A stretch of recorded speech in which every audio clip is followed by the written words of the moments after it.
again, they're telling us this technology was from that time, but it's just magnificent work. And then they just gave it to the demolition contractor. And then these World's Fairs, I believe it really started with the Crystal Palace Exposition of 1851 in London. And then for the next 100 years, they had this magnificent World Fairs that was actually the original infrastructure to have built an electric streetcar and street lights there. So this is a picture of the streetcar in Manaus, Brazil, in the middle of the Amazon rainforest in the 19th century.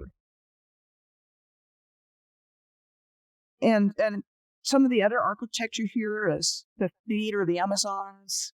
The link to some of Michelle's resources are put under the description of this video. They include her YouTube page, her website, which include wealth of resources and research, and her Patreon page.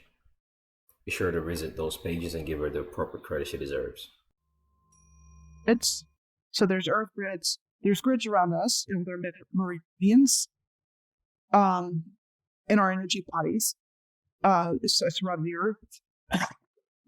It's around everything, and is what connects us to everything else in the universe. And so when the original civilization and the ancient builders, the ancient Moorish masons, were building out civilization on Earth,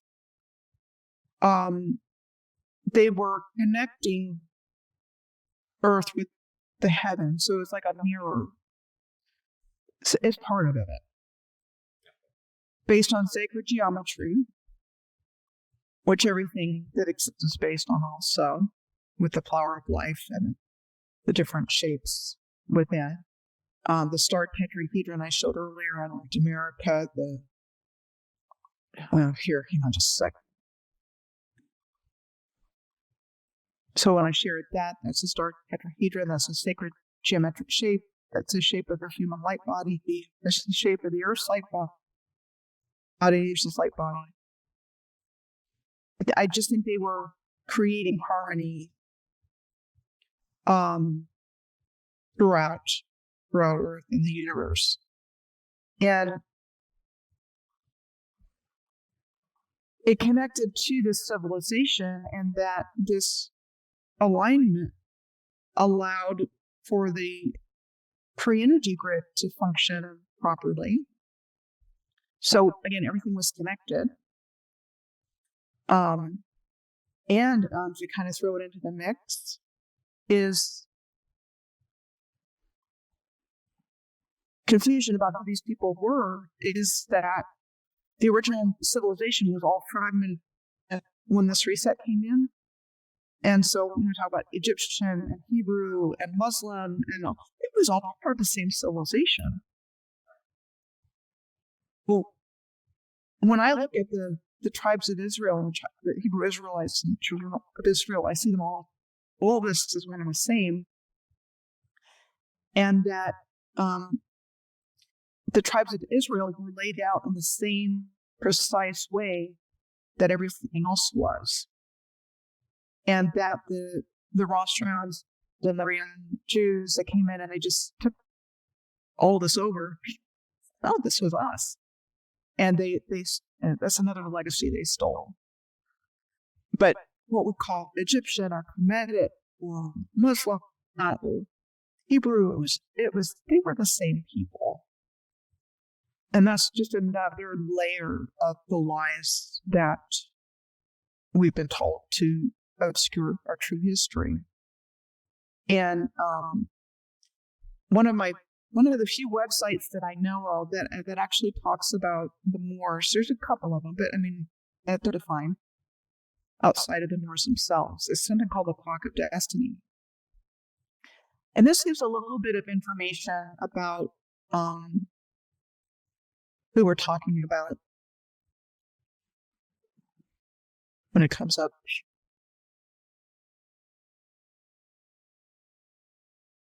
There's some errors on this hike, the way that there's some things that are a little distracting, but It is a good place to go if you're looking for information.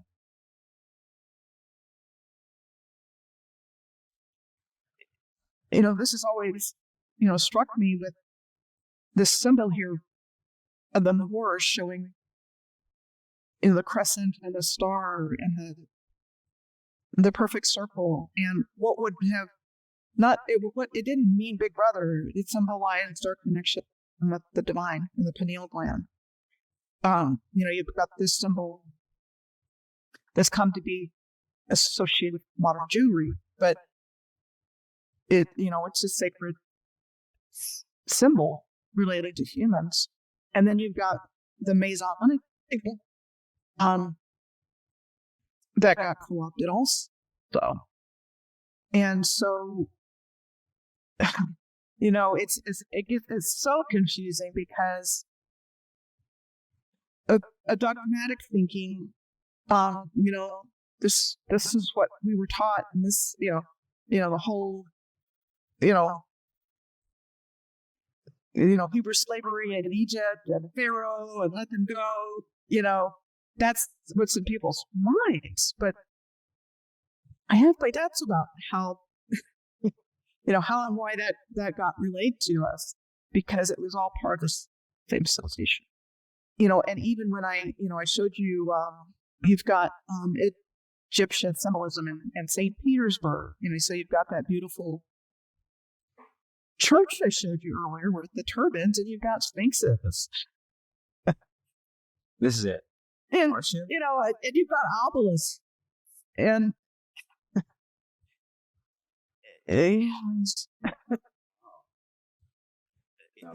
if Never heard of this. you've got something called the Egyptian bridge that they're part of. And again, they have the story for it, but that's just what it is. It was the same civilization. Right. So I think some of the other questions you have might come back around here.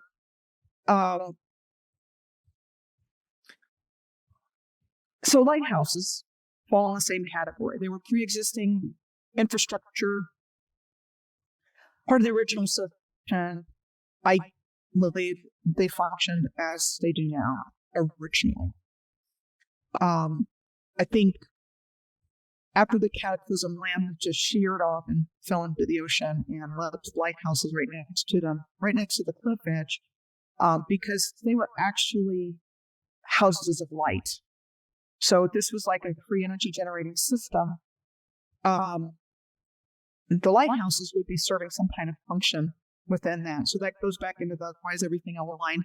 I've got pictures of everything lining up, these lighthouses and starports. It's part of an integrated system. But I wanted to give this example because this was in Cape Fear in North Carolina, and there were several lighthouses there.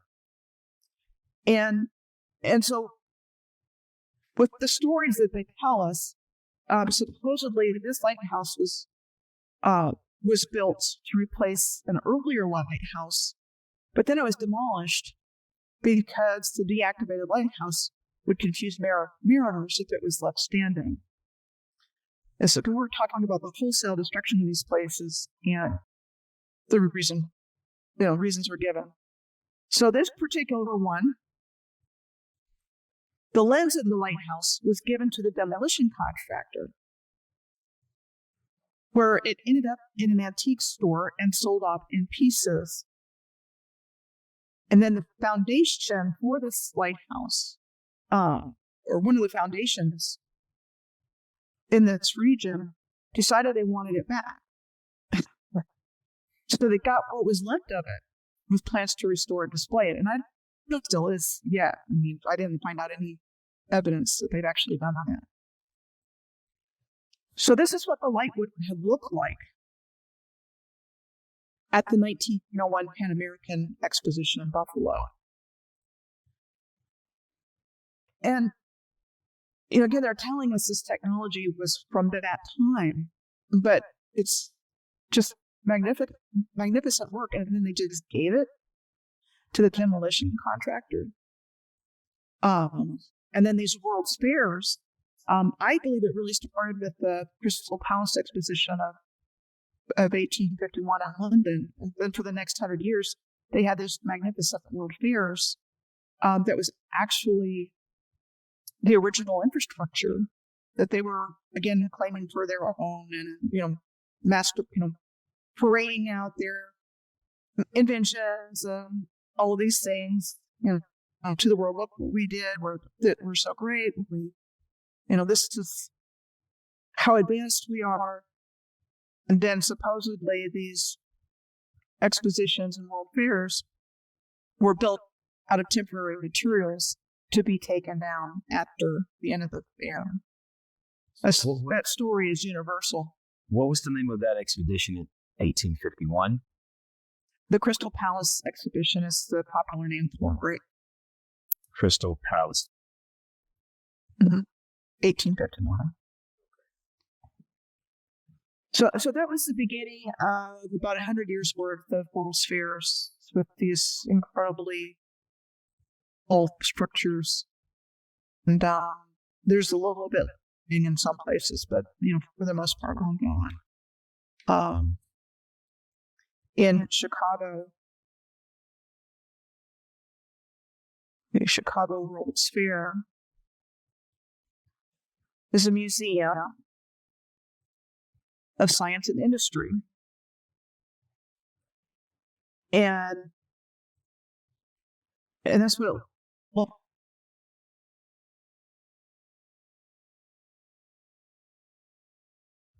so that's one of maybe 2, maybe 3 structures left standing from the Chicago World's Fair.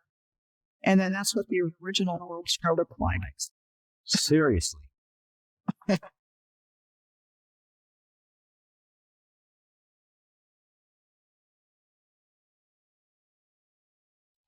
And I'll get to some other examples in a little bit, but you're talking about electricity.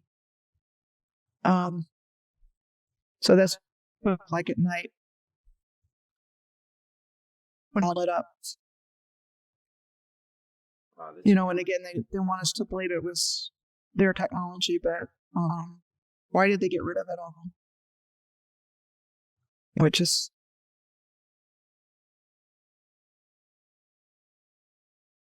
it's hard, it's sad, it happened, and I think we're at a time when we'll get back to where we were, but no, it wasn't. There's a lot, people are starting to understand about the World's Fairs. It's like a gateway subject to this topic, along with Starports. And there's been a lot of information put out to try to discredit the idea, but it's just, this is the Buffalo world that light was supposed to have been at. And it's just the Pan-American.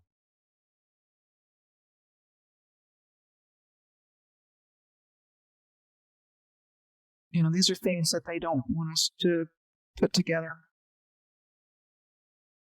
Personally, that was here. I think these structures are just, even aesthetically, they're just far more beautiful and attractive. Now, these world fairs, it took place in several parts of the world, or a separate part of Americas, right? It wasn't just Chicago. No, they took all over. Venezuela, Hobart, Tasmania, Vietnam, Hanoi, Vietnam. So it was North America, it was France. They were showing it off, or most of it. And mostly Chicago is one of the places where there's a little bit left. Most places didn't have nothing left.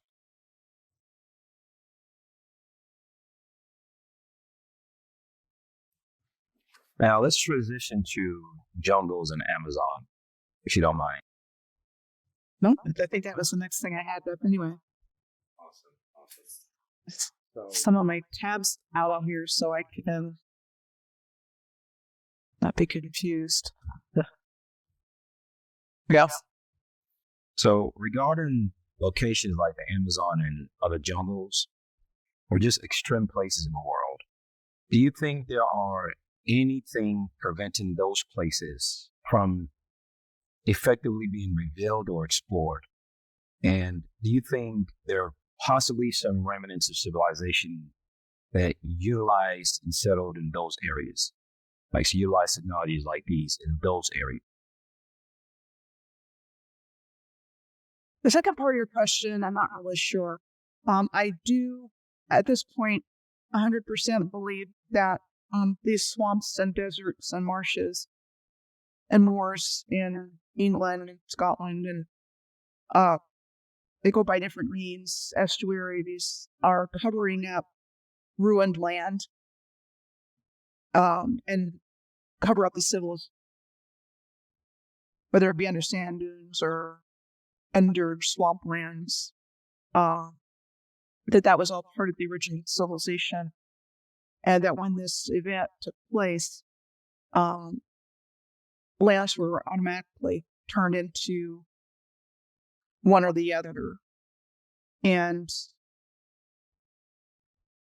I'm coming to see where when the explorations of the early 1800s started, and it was around 1800. So Lewis and Clark, other expeditions between 1800 and about 1850, I think they were going out to survey what's left after this cataclysm, and then claim, study what was there, and then, picture the natives with their feathers and their claws or whatever and their arts and so forth to document. But the later continent came from these early trips, and some guy with the Dutch East India Company might have seen the land in like Easter Island. It was on Easter Sunday, so he named it the Easter Island. Right. Whatever. They started claiming these lands for their different countries, and then it was within a period of time that the colonization started and subject the original people,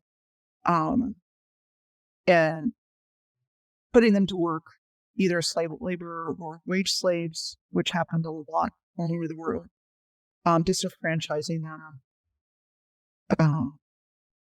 beating them horribly, genociding them, whatever. And then, proceeded to lay the framework and the foundation for who built what, architectural firm, built this monumental building in Australia or wherever. They started the process for that. So that's, I see the 19th century as being a horrible time for humanity. Mm. In terms of exactly what they did and how they did it, there are definitely a lot of question marks. I think they messed with time. I think I've seen pictures when we talk about the mud. Now I've seen pictures that were supposedly taken in places like Pittsburgh in the 1900s where it was being dug out. So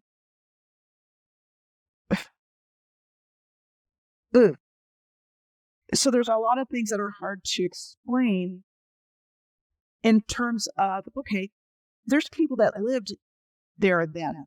Why aren't they talking? What do they know? What do they remember? What do the people that lived in the early 1900s know? We don't have too many of them left now, but, we did. Why didn't we hear about us from our or our great-grandparents? And some of it, and I have a family with pretty detailed genealogy, going back a long way. And then there's other people that don't have that and have histories of origins and so forth. And I think there's a reason for for that discrepancy because they, around the time of King Henry VIII, he dissolved the monasteries between 1536 and 1541 in England. It's according to our historical narrative. At this point, I believe at some point, fabricated history ends and true history begins, and I'm just not really sure where that is. And when I say true history, I mean the history we're taught, the history that with the controllers writing themselves into it. Right. So I see it like this reset. So I guess to just say 1850 is as a date. Another date I've identified as important, 1717, is the exact midpoint year between 1492, which was the year of the fall of Granada in Spain, the Moors, and then 1942 was the year of midway through and that was the year of the Philadelphia experiment, which I think had something to do with this. The year of the Philadelphia experiment? What was? I think the Philadelphia. Okay, so when I first started looking into it, 1942, and when you're looking into it, a lot of times you get 1943, but I'm kind of landing on 1942. But regardless, I do think that could have very well been the plasma event that caused this blowout. And I'll give you some examples here in just a moment. But let's talk about the Amazon real quick, because I tracked an alignment that started in Algiers, Algeria. It was a long-distance circle alignment that took me a long way. And one of the places it took me through was Manaus in Brazil. And we're talking about this mid-1800s. So Manaus was established in 1848 after the name of the people were originally from. And it was established legally as a city. And that after that, rubber made Manaus the wealthiest city in South America in the late 1800s, with wealthy European families settling there. And they brought their European art, architecture, and culture. They even are said to have built an electric streetcar and street lights there. So this is a picture of the streetcar in Manaus, Brazil, in the middle of the Amazon rainforest in the 19th century. And some of the other architecture here is the Theater of the Amazons, with a first performance date of 1896. And even in this, you can see this unleveling that I was talking about, where it's situated on top of this area here that just looks like, it's like a pile of dirt. And it's hard to tell, but it, definitely this area here looks like it's covered in dirt. And then you've got this unlevel section right here. And then this looks like it could have been some kind of electrical pole. So that was said to have been built by the Europeans. And here it is today where they've covered over what looked like dirt in the earlier ones. Right. And then the public market around 1906 looked like that in the middle of the Amazon rainforest. And then I've got this public library then. It's said to have been built in the late 1800s, early 1900s. And then this is the Amazon, a photo recent of undeveloped Amazon rainforest here in Manaus. So they want us to believe that they built all of this, which is for transportation, and that today it's accessible primarily by boat and airplane. So that would have been the only way in and way out. And there was no road connection there until 1973, when the road connected Manaus to Porto Velho. that's 540 miles long that goes through the rainforest. When they try to explain how things got there in writing, and again, when you look at it, it's like, say what? So this is all attributed to Europeans. No, have the good cloth-wearing natives. Right. That's one example. And if your audience isn't familiar with my website, I've got a ton of information. And if you look at my website, piercingtheveilofillusion.com, or my YouTube channel, Michelle Gibson, and if you type in Moors, it comes right up. There's a lot of information there to go through. And based on some of the questions you were asking me, I'll show you this. Back to this with the lighthouse thing. So I was tracking this alignment from the Bermuda Triangle to Lake Itasca in Minnesota, which is waters of the Mississippi River. And, again, with these how massive place, supposed to have been built in the early as a water supply in Sulphur Springs in Tampa, Florida. And it looks like a lighthouse. And this one in Tampa is one I've actually visited, and it's just massive. So you've got the lighthouse looking like the water tower. This water had a functional elevator in it at one time, which is something that they will tell you. And it's just neglected. I mean, if you go there, when I was there, the parking lot was empty. Supposedly it was like a drive-in movie theater at one time, and so on and so forth. So these tall masonry structures could have also been airship docking stations for use that way. So what I want to go through here, one is this S shape here appears to have also been part of had a functional purpose on the Earth's root system, and I do not believe these are natural. I think rivers and creeks and so forth are actually man-made, and canals, and they've just been called natural. So I've been going up this alignment here. I found the Green Swamp in North Carolina. I'm going to pass through this because there's some things I want to focus on, but I encourage people to go back and look through this. So this area here is around the Green Swamp, and it's original people of North America. There was Washita, which sounds like Waccamaw, and then in the swampland there's railroad tracks, and that's quite common. Again, the people that gave us our learn about want us to believe that they were built into these railroad tracks through swamps. And I believe that the railroad tracks existed before the swamps. So this is one area in North Carolina.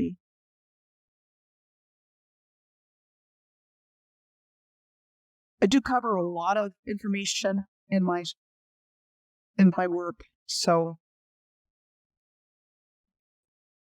I would rather put details in and leave them out. So they usually end up there because I felt like there was a reason to put it in there. So there were all these early cities, again, the 1808, or before that, the U.S. Army Corps of Engineers had the responsibility for waterway improvements and through this area. And this is pretty early in our narrative. I mean, we didn't have cars then. We didn't have all this other stuff. It didn't come along later.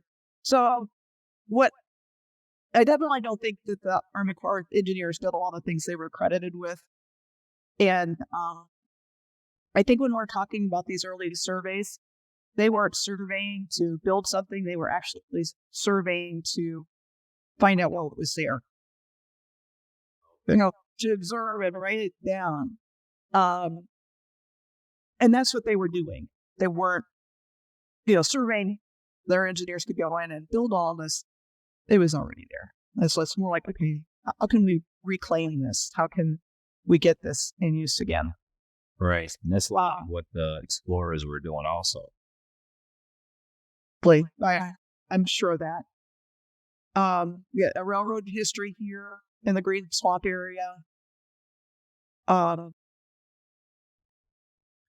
These locks that the Army Corps of Engineers were said to have been built. I mean, it's really sophisticated. And like, I mentioned that the Supreme Court was said to have been built during the Depression, and these were said to have been built, when the World War I was going on. So 1915, this was finished. Right around that same time. 1917. And they actually have photos saying, look what we were doing in 1916 on the Army Corps of Engineer website. And they do that. They got some construction photos. You can find a lot of different things, but it's just highly questionable that they were the actual builders of it. If anything, they were digging it out and making it serviceable. Talk about the DuPonts. They have a chemical plant in this area. And these, among other families that were behind what's been going on here. And the father of the founder of DuPont in Wilmington was part of the Louisiana purchase negotiations. And when I followed the journey of Lewis and Clark, I found the DuPonts and the Rockefellers and Astors along the way.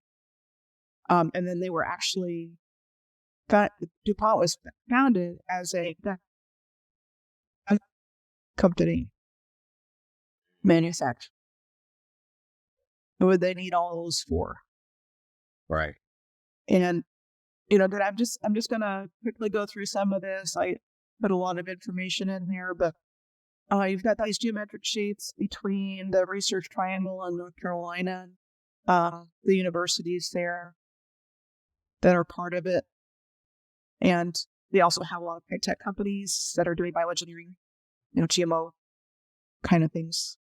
They have locations there, which is, concerning. We've seen the grid to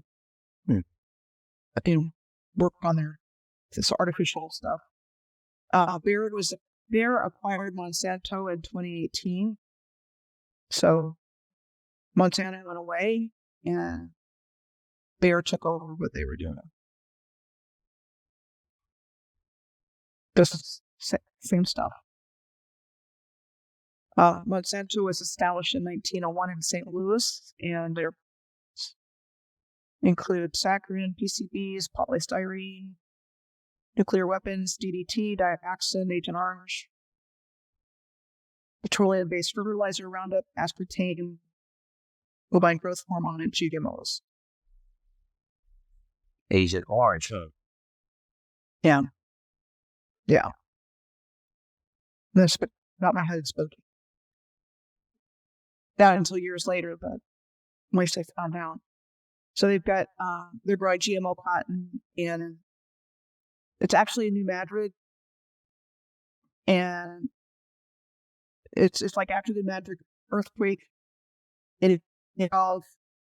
Finally, after 3 years, there was a act of Congress that authorized, a little bit of reimbursement to the people that live there. But instead, businesses came in and bought the land up